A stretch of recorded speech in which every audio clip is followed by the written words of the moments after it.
I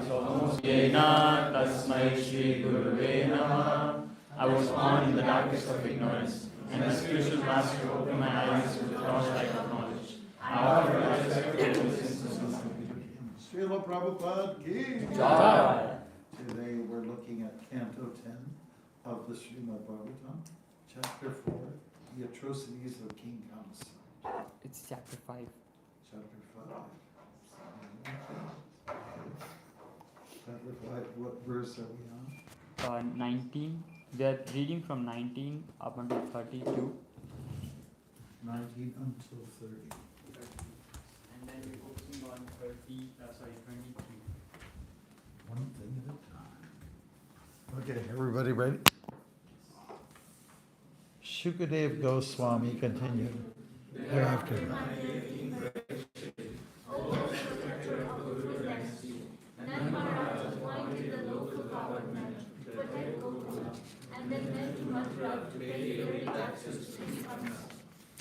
So Deva heard that Nanda Maharaj, his very dear friend and brother, had come to Mathura and already paid the taxes to Kamsa. He went to Nanda Maharaj's residence. When Nanda Maharaj heard that Vasudeva had come, he was overwhelmed with love and affection, being as pleased as if his body had regained its life. Seeing Vasudeva suddenly present, he embraced him with both arms. Maharaj Parikshit, having thus been received and welcomed by Nanda Maharaj with honor, Vasudeva sat down very peacefully, inquired about his own two sons because of intense love for them.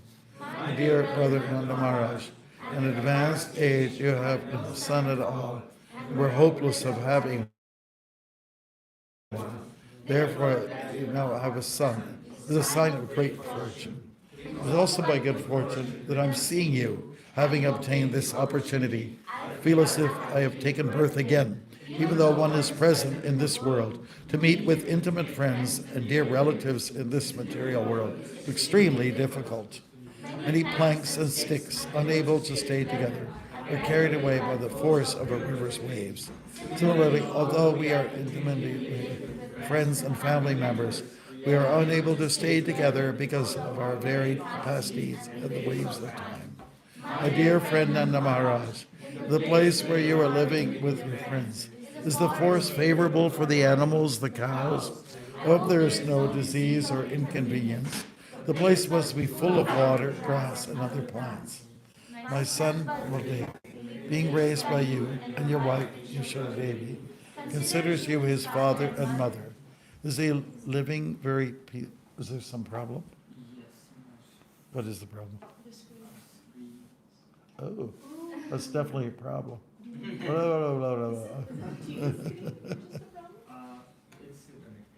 connectivity issue. Oh, because this TV was dropped a few times. Really? Yeah. Fell down. Yeah, like while taking it up and down. Oh. The one is dropped. We're 20, and where was I? And why? And why? Because he cannot help himself. Okay, good. Line from the drama, 27, right? My son Baladev, being raised by you and your wife, Yashoda Devi, considers you his father and mother.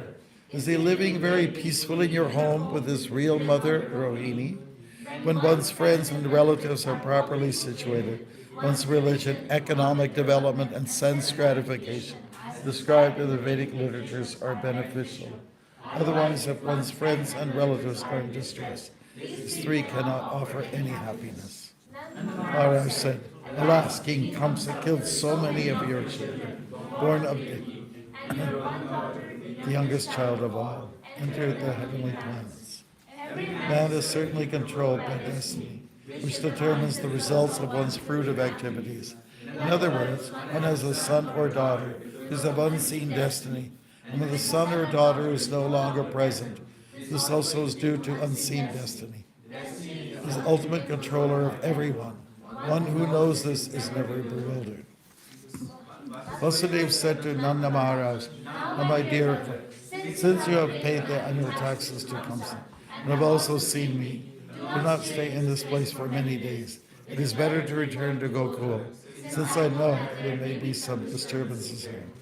Shukadeva Swami said, after Vasudev advised Nanda Maharaj in this way, Nanda Maharaj in his verses, the coward men took permission from Vasudev, yoked their bulls to the bullock carts, started riding for Gokula. Thus end the Bhaktivedanta purports to the 10th canto, 5th chapter of the Srimad Bhagavatam, entitled The Meeting of Nanda Maharaj and Vasudev. Okay. Which one are we doing? 28. 3. Okay, everyone's ready? Disya brata pravayasa, I'm sorry, pravayasa.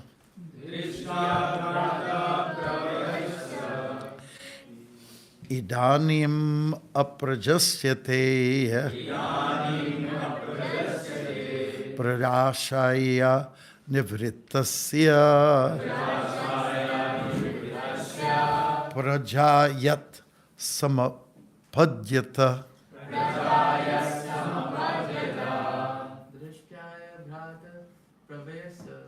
Prishya brata pravayasa Idanim aprajasyate prajashaya nivrittasya prajaya samapadyata Dishya brata pravayasa Idanim aprajasyate prajashaya nivrittasya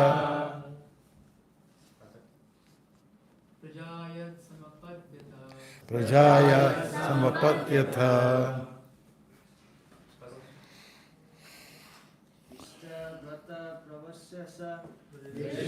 Brata pravayasa Idanam aprajasyate prajashaya nivrittasya prajayat samapadyata Yishya brita pravayasa Prajasyate prajashaya nivrittasya prajaya samapadyata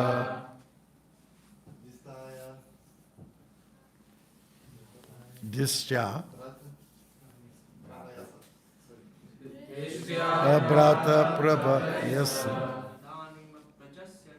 Idanim aprajasyate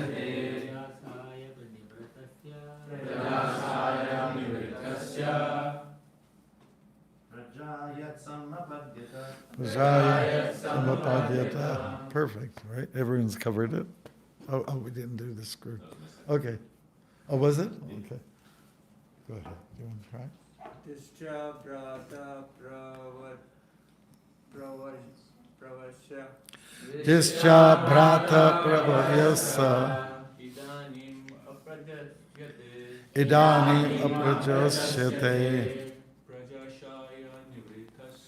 prajashaya nivrittasya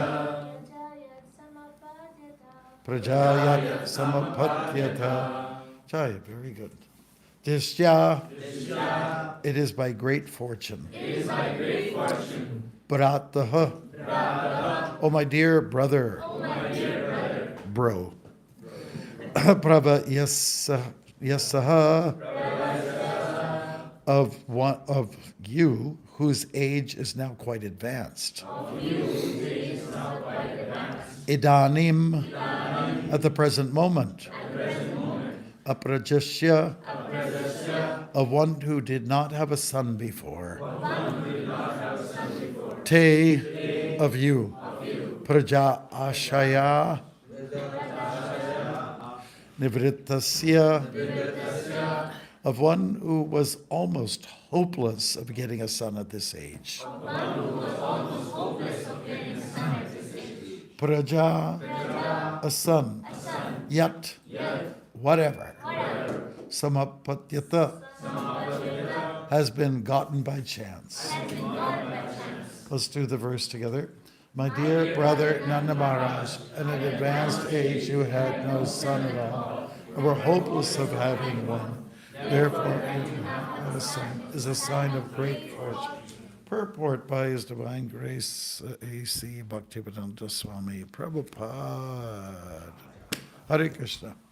At an advanced age, one generally cannot beget a male child.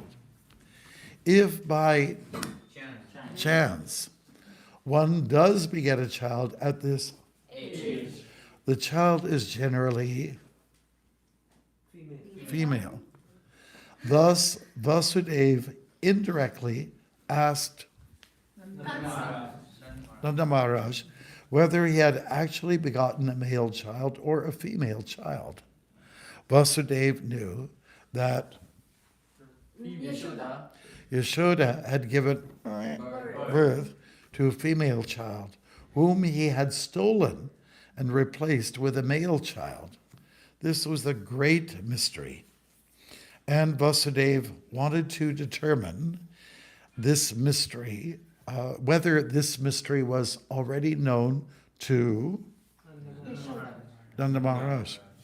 On inquiring, however, he was confident that the mystery of Krishna's birth and his being placed in the care of Yashoda was still hidden. There was no Anxiety, fear, danger, very good, danger, since Kamsat once could not learn what had already happened. Okay. Namo Om Vishnupadaya Krishna Krishnaya Bhutare Srimate Bhaktivedanta Swami Namane Namaste Saraswati Devi Gaurav Charini Nirvishesha Shunyavadi Paschachari Shatarini Jai. So two great souls got together. It was like a family reunion, and they're addressed as brothers, although that might not be the case by today's standards. But everyone says, hey, bro, anyways. So, and that way it computes. When you talk to anybody that has a background from India, oh, my cousin brother this, and my, et cetera. Like there's all this extended family dynamics, which is quite nice, which is very beautiful. Okay, so Nanda Maharaj came to do what? Pay taxes. To pay taxes in the city of Mathura. So people shouldn't be too upset about taxes, which is what you're all going to get involved in the future, paying taxes. You'll be taxed by taxes. Okay.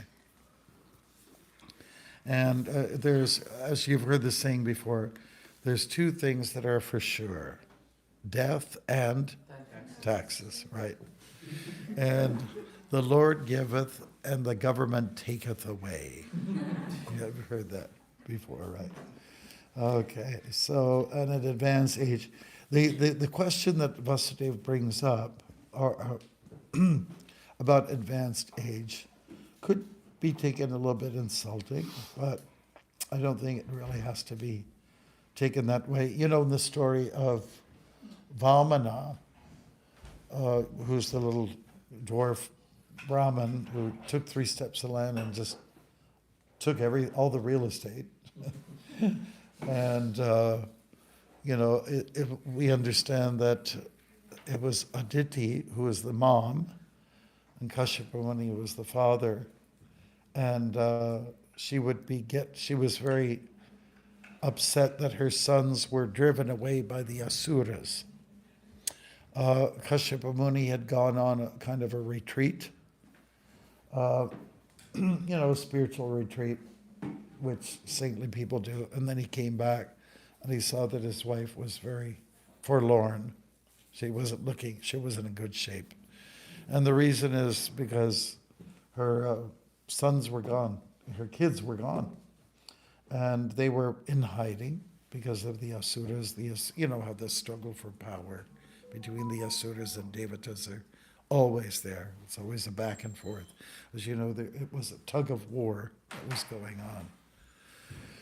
And they end up making the biggest milkshake ever in the history of mankind. So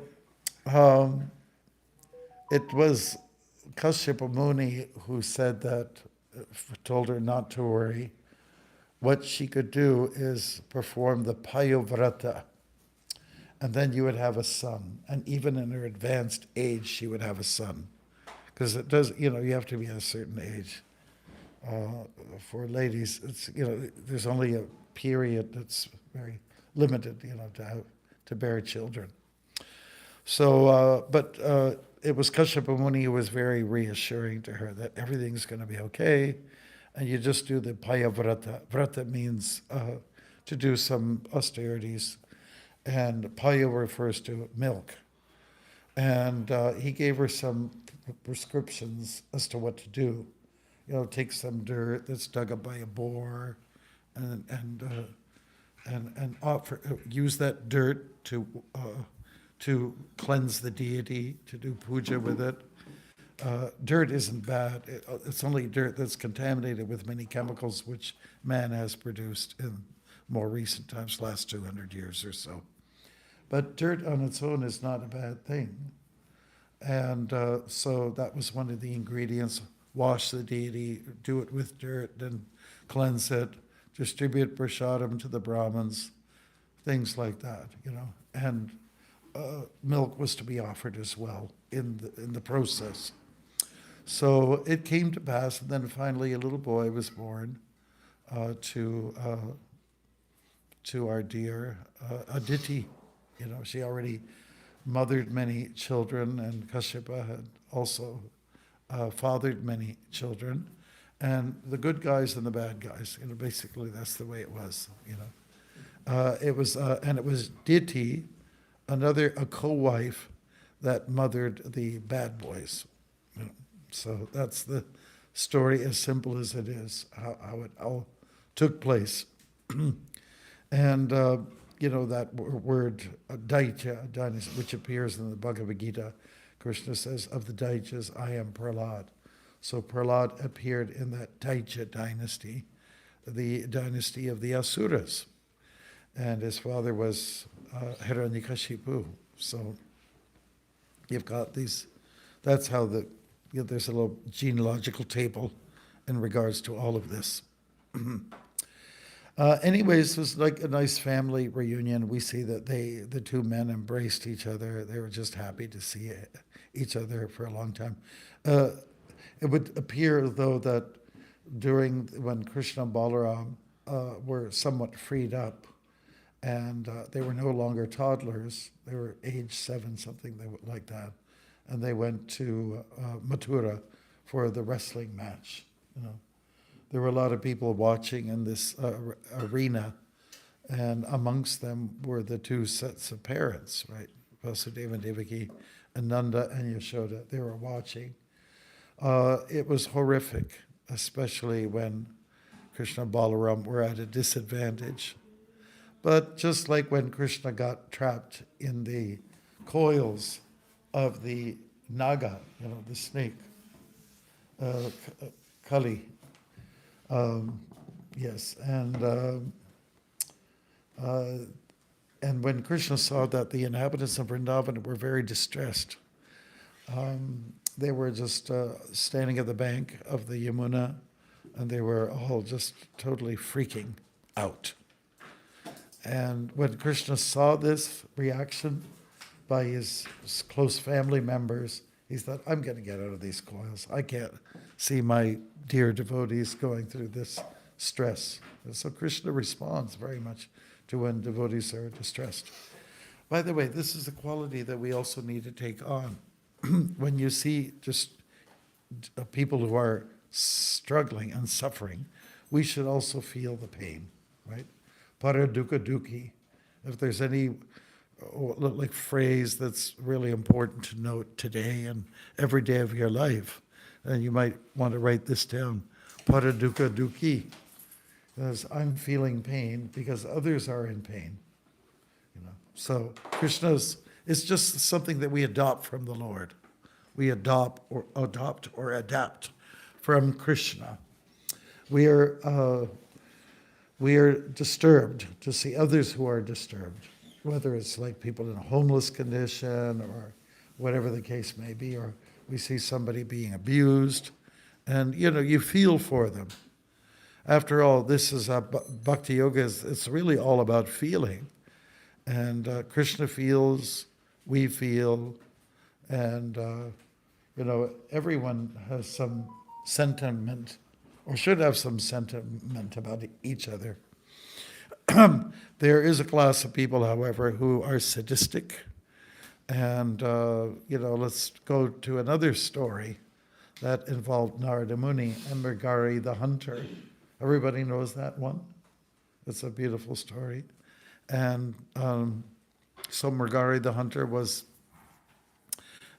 his name implies that he likes to see others in pain, And he was releasing arrows on animals and hitting them at a spot where they would encounter a slow death, not a quick one. Because if you're going to kill me, or if you want to kill somebody, make it a clean death, Get it done with.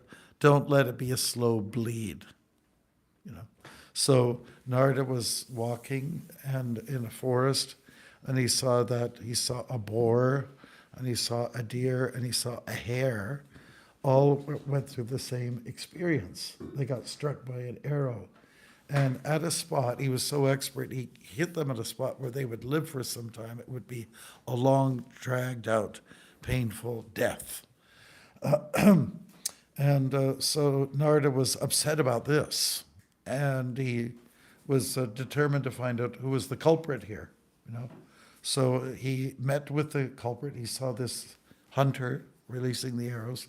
So just ready to release, and Narada came to him and halted him. They said, "What's going on here? What are you doing here?" And he said, "It would have been better if you actually killed the animals completely and let them have a decent departure from this world instead of a long, drawn-out, painful, bleeding death."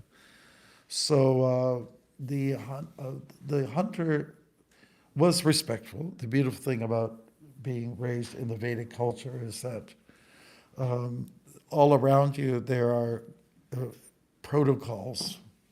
Even if you're a lowly person and you're not very refined.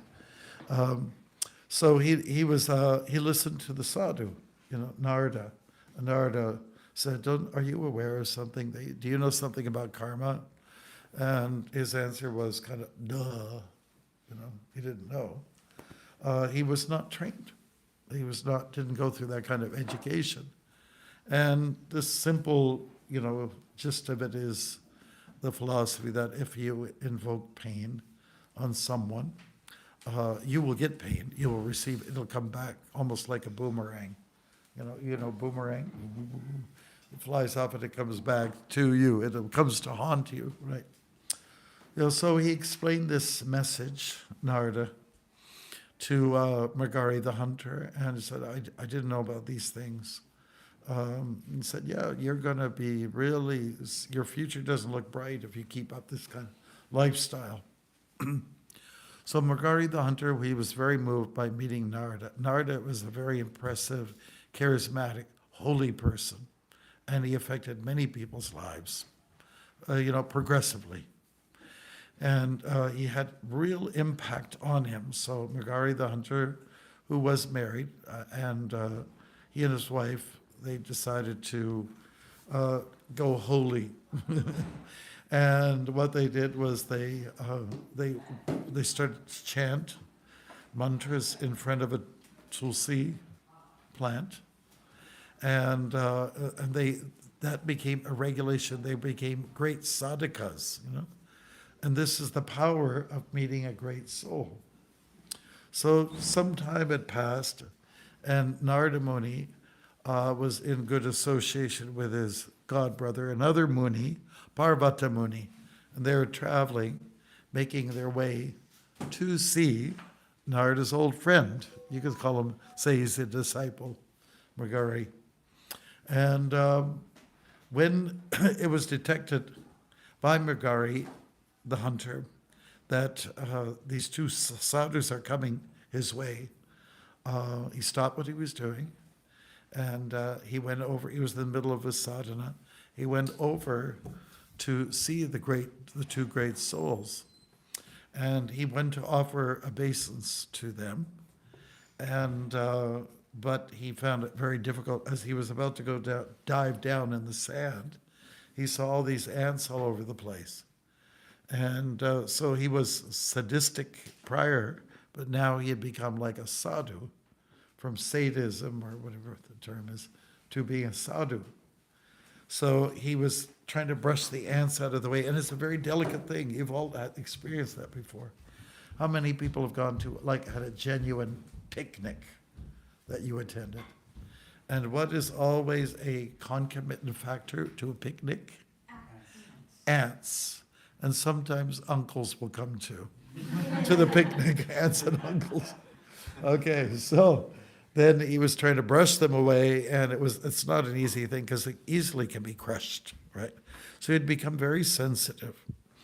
And it was extremely cumbersome. So the two sadhus were there, and they just kind of like stood there. Parvata Muni was looking at Narada Muni, said, I know this guy, I heard about him. He was a real jerk, more or less, and said, but look at how he's a changed man. How did you do it?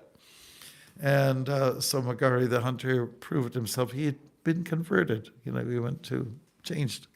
Nice story. One of our, I'd say very sincere devotees, he became a motivational speaker. His name's Peter Burwash. He was born in Toronto, and he got into sports in a big way, hockey. His family moved to Montreal for a while. And then he became a sports figure. He would get on the microphone and be like an anchor man for sports. And he also started a tennis school and had branches in different places around the world. And if you wanted to join his school, his tennis school, you had to be a vegetarian. That was the stipulation. Now, that wasn't a deterrent. In fact, he stuck to his principles, and his business grew. And he ended up buying other tennis schools. That's how well he did. And the thing is that, how did he get so good in the business field? Because in 1975, he spent 3 hours with Prabhupada on 187 Gerrard Street in Cabbagetown, which is part of Toronto. And he asked Prabhupada how to run a good business. And Prabhupada gave him 9 points. He ended up writing books, and as I mentioned, he's a motivational speaker. By the way, he passed away about 3 years ago from cancer. He was living in somewhere in L.A. What's the name? Peter Burwash. And I used to be on the phone with him. I'd call him once in a while. And we were friends. And he used to chant 8 rounds a day. He didn't get to 16. But he would take his beads to bed, and he'd always chant on his beads. He was very, very, very committed as a devotee. So I'm just mentioning his name because he was in a tournament, playing tennis. And, his opponent was doing a good job. He was doing a good job. But he saw an army of ants coming. The tennis ball was coming his way, and he was ready to go. And then he saw an army of ants coming in. He didn't want to damage them, so I don't know what the end result was. I know that it was very awkward for him. He may have missed hitting the ball because of the ants. But he had become sophisticated, like a regular Canadian boy, especially a hockey player. You're meat, potatoes, whatever. That kind of lifestyle. French fries, probably Kellogg's cornflakes in the morning with cold milk and sugar on top. That was his background. But he had become so advanced in Krishna consciousness. So the idea is that We're talking here about Nanda and Vasudeva. They're both very advanced souls because they fathered God. You can understand they're not ordinary persons, and in their background, they had done a lot of pious deeds, austerities, and so like with their wife. You could read about those details in the Krishna book. Yeah. So there's a strong bond between these two. They shared the life of Krishna, but the thing is, Vasudeva didn't have a chance to be with Krishna much. He was born, and he had took him out of that perilous situation, out of the prison in Mathura, and brought him to Gokula. And there Krishna was relatively safe. Kamsa had dispatched a demon almost every day to try to eliminate Krishna. And Kamsa, being a man of attachment, a man who was engrossed in himself, attached to his position and power and all those kind of things, when he heard the prophetic voice from the sky saying, the 8th child of your sister will be the death of you.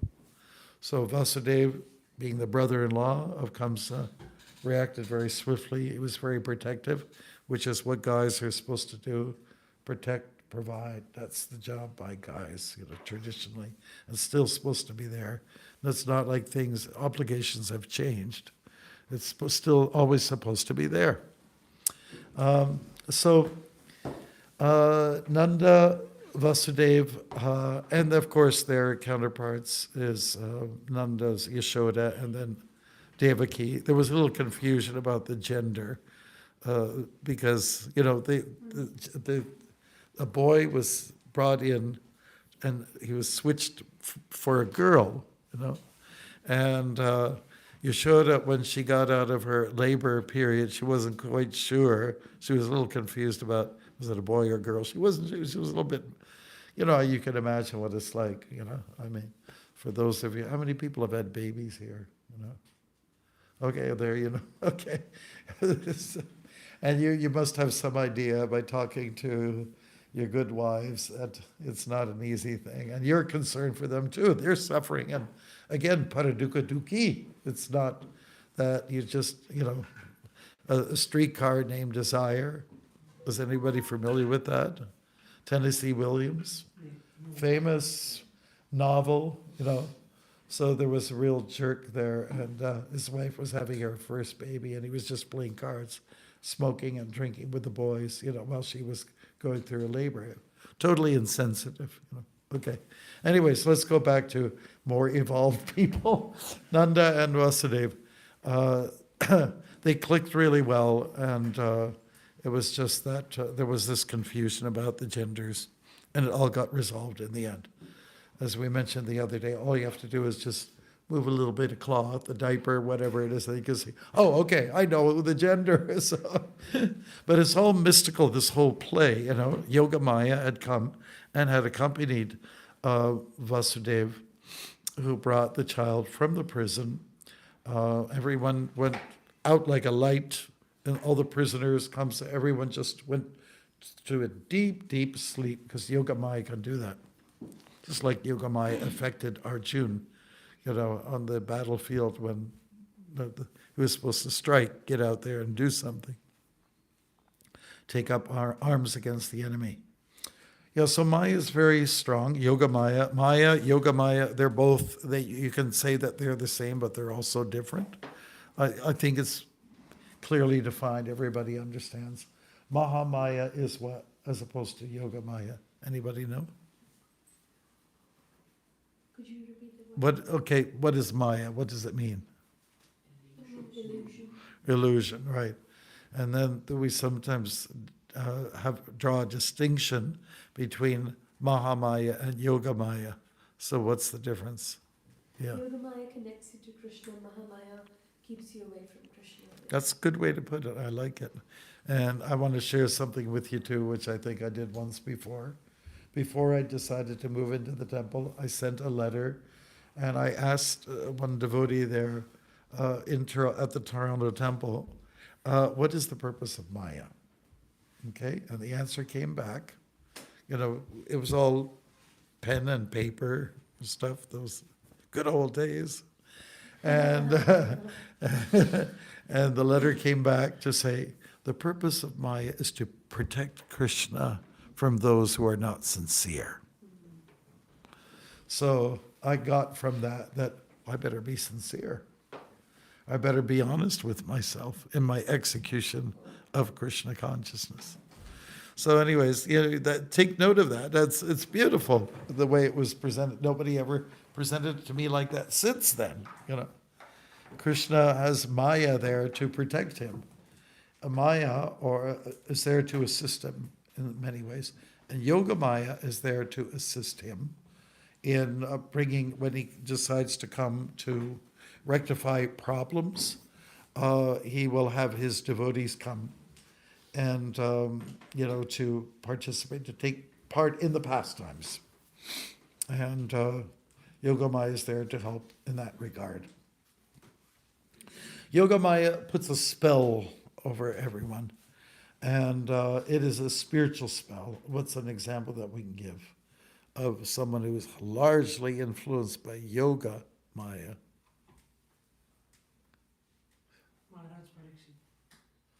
Maharaj Pariksit. Hanuman. I'm looking at a more prominent example. Anybody? Mother Yashoda, Yeah. in particular cases when she saw the universe in his mouth. That's right. That's right.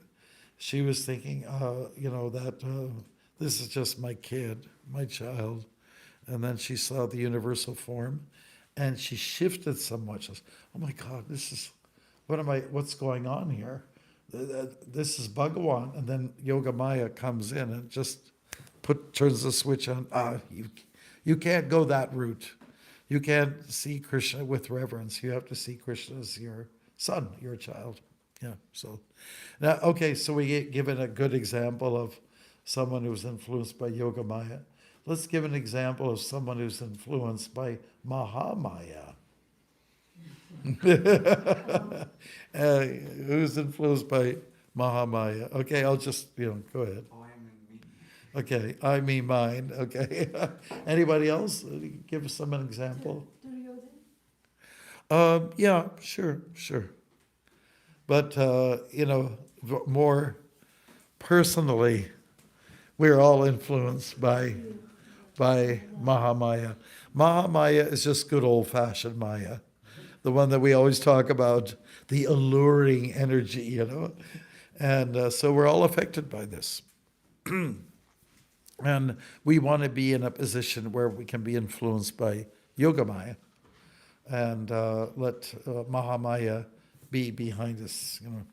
Like Jesus said, Satan, get ye behind me. Satan was staring him in the face and tempting him, taunting him. I said, I don't want to see your face. Get back here. So that's the idea of Maya, which is like a version of Satan, basically, you could say, evil forces. And we've all been there. We've all been affected by these evil forces and it continues to happen to us. But so that might put us in despair. If we simply stick strictly to our sadhana and become good sadhaka people, then it is possible to overcome these evil forces, and then you don't have to worry anymore. Your sadhana, your regulative principles is what saves you. Seva saves. Seva saves. Some people say Jesus saves. Okay, yeah, that's great. It's good to have that, to use that expression, but you have to serve the Lord. And then you will be saved. Do seva to the Lord. That's what's going to protect you, right? That's what keeps us on top of things. Keeps us busy. A lot of people who have problems, especially on the mental level, it's because they're overthinking. They're just not keeping busy. The most beautiful thing that can happen in anybody's life is busyness. Be active. Yes. Once you get idle, once you start then all these horrible thoughts, most provocative things enter your mind. That's the worst thing. And so you just want to keep yourself occupied, keep busy. And then everything will be okay. Yes. And what I can do, well, we got to leave open some time for your questions and comments, Bruce. But we just went over a little bit over this past time here and talked a little bit about Peter Burwash, who's a great hero. And he was really blessed by Prabhupada, how to run a good business. Some people go to college for 3-4 years to get there some degree, and they may not even do well, you know. But here you got a pure devotee talking about how to run a good business, and part of it was don't compromise with your values, your principles. Don't compromise. Okay, do we have anybody that's got some questions? Si, Senora. Maharaj, you talked about that we should be busy, then we don't overthink too much.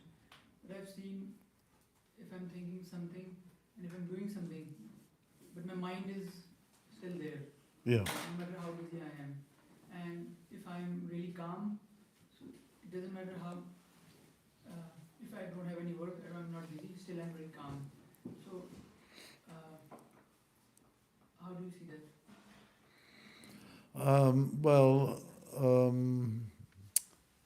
The thing is, what Krishna informs us about the mind going all over the place, wherever it wanders, grab it and bring it back under the control of the self. So there's something like you can roll chapatis, you know, and it's just like it goes automatic. Maybe you're thinking ill of someone. Haribo.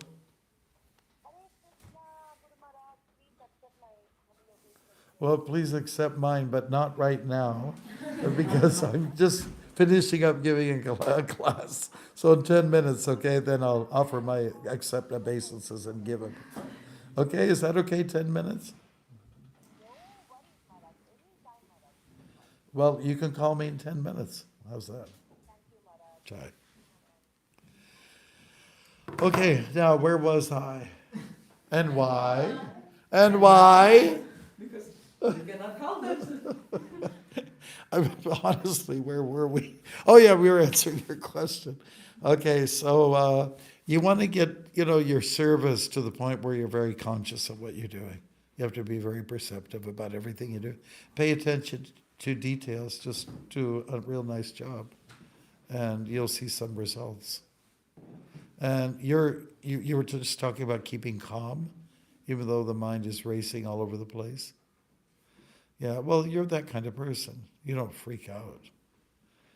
You don't go all berserk. So your nature is to just keep a little bit calm. But it is important to feel a sense of urgency in your services.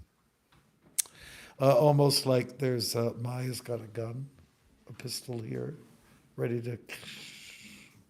So we need to superimpose that in ourselves. It says, I've got to be serious. I've got to do it with heart. I've got to do it with good intent,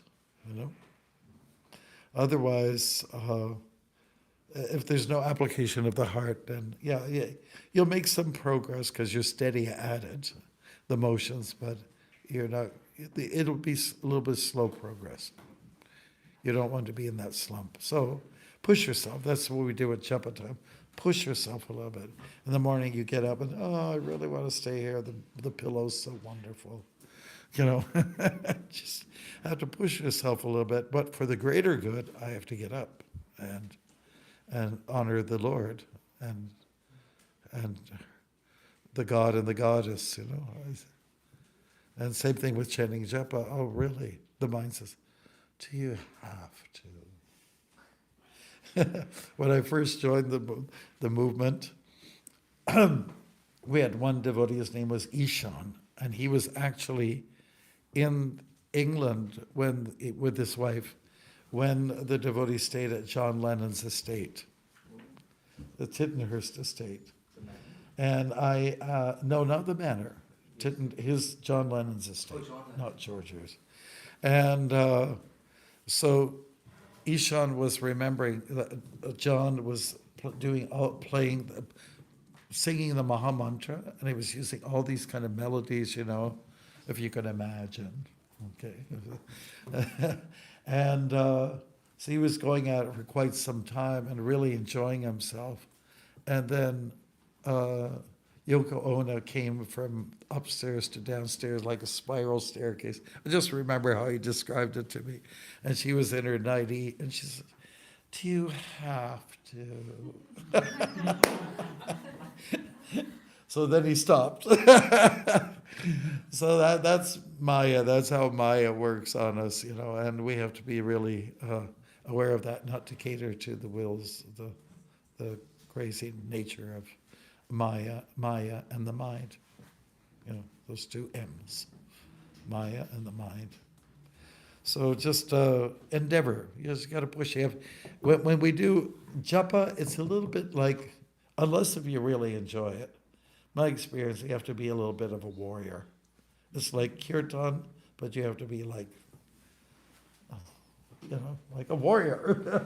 You have to be a fighter, Whereas when kirtan is a little different, you don't have to fight it. It's just, I'm just happy, I'm just flying. And all the devotees we're all flying like butterflies together. Yeah, so I hope that answers the question somewhat. Okay, good, yes. Maharaj, you mentioned that Mahamaya is like an evil force sometimes. Mm-hmm. And then we have Kali, which is the personality which is envious of Krishna, and he almost hates the people who uphold dharma. And I was wondering if there's any relation between Mahamaya and Kali. Yeah, they have the same tendency. Yeah, they have the same nature, which is to be self-centered. They don't want to see you be successful in your spiritual life. They want to see you down here where they have control over you, and you don't have control over them.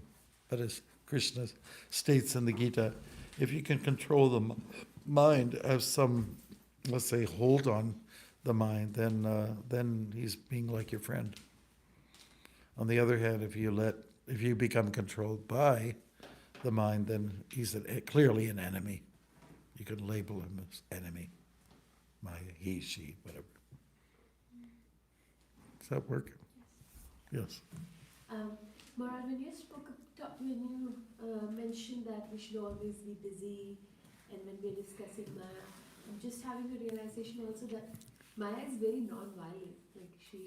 Maya is non-violent. Yeah, I feel like she just comes and enters the mind and the life of the devotees in a very subtle way.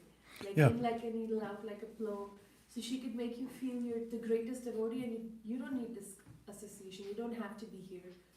At the same time, if you're trying to practice humility, even then there she can attack by, you're too low, you're lower than worm in the stool, and that's why you can't do this service, Yeah. So she can influence in whatever ways, and it's very subtle how she comes. Oh yeah. As you mentioned, waking up in the morning and thinking of the pillow. Yes. That's nice. It's an appreciation for the one who made the pillow. The genius and the devotees who bought the pillow for us. But at the same time, how she can use that also. Yeah. Oh, she's very tricky. Yeah. But she can outsmart Krishna. In 10th chapter, Bhagavad Gita, the Lord talks about that. He'll outsmart anybody. Yeah, so, yeah, definitely. But Daivi Shigunamayi, Mama Maya Durat, that means that the material energy is very insurmountable, very controlling. But if you take shelter of the one who created Maya, then you can overcome. Right. Even in your drama, Big Fish, Little Fish, when I played the role of Maya, and I remember that. yeah, I was just actually feeling little guilty during that. Guilty as in like was doing everything possible to keep Abhay entangled Yeah. and pacifying him. Oh, this is fine, and leading him to one thing to another. But that was such a very good experience to know that. That's what Maya does, yeah. Yeah, so there's some, goodness about Maya too, right?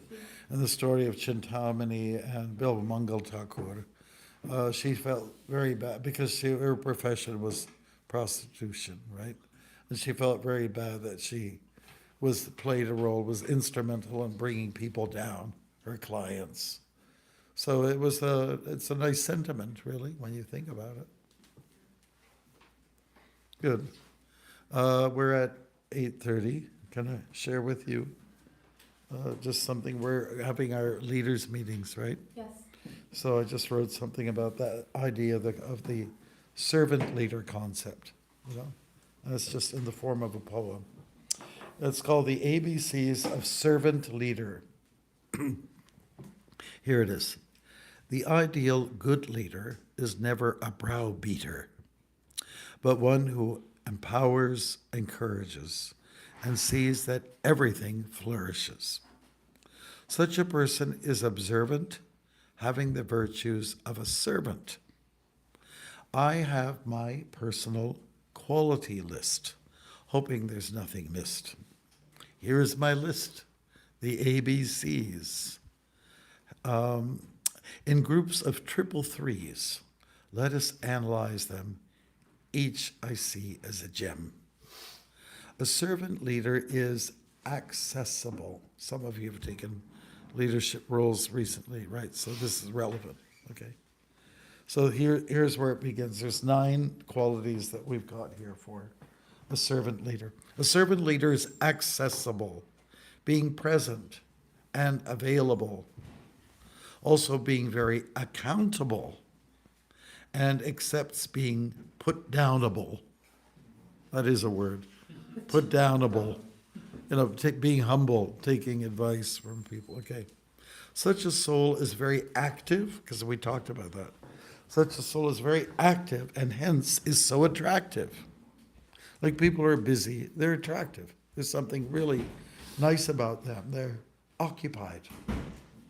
So it's very attractive, right? They're not lazy, but very busy and never has a tizzy. From section B, one is benevolent. Generous and giving is most evident. One should be like a bodyguard and protect like some diehard. Protect your people. You're a leader, protect your people. Okay, they're most important to you.